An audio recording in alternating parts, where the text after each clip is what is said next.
takbuhan.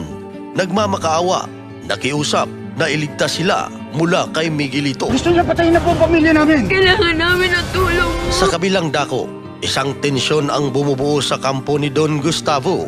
Tinanong niya ang mga tauhan tungkol sa survey ng halalan nang marinig nila na mas malaki ang lamang ni Tanggol kaysa kay Miguelito. Namutla ang mukha ni Don Gustavo sa galit. Hindi pwedeng mangyari ito. Kailangan niyang mawala bago pa man magkahalalan. Mariing utos ni Gustavo habang nagngingit-ngit ito sa galit. Napakalaki ho ng lamang ni Tanggol. Dapat matapos na si Tanggol. Sa kampo naman ng Red Phoenix, isang mabangis na utos na binitawan ni Lucio dito kay Santino. Nagbigay siya ng misyon, putulin ang ulo ni Tanggol at sa malamig na tinig ni Santino, isang pangakong nagsasabing hindi daw niya bibiguin si Lucio. Pinapangako ko, ito na ang huling ahawit ako sa mundo.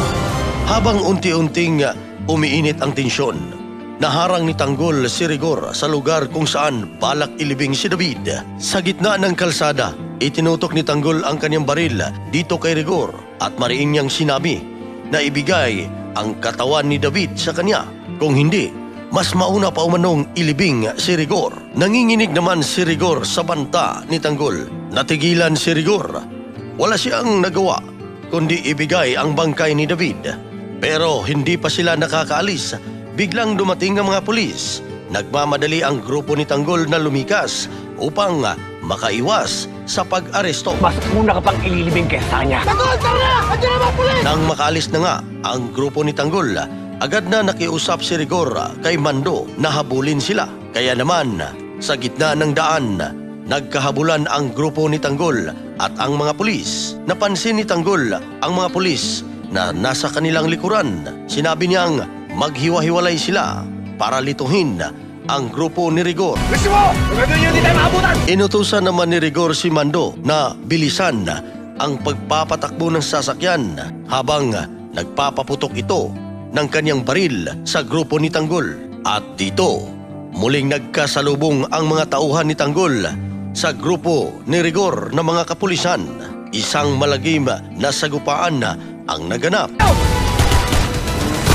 Sa gitna ng putukan, walang sinuman ang umuurong.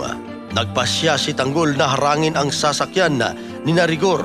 Nagsimula ang palitan ng bala. Si Rigor, walang takot na bumaba sa sasakyan. Kaharap niya si Tanggol. 2 taong pinatigas ng galit, parehong handang mamatay.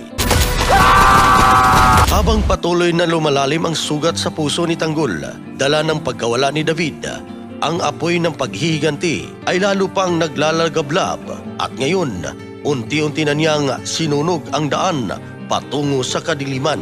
Ngunit hanggang saan kayang dalhin ng paghihiganti ang isang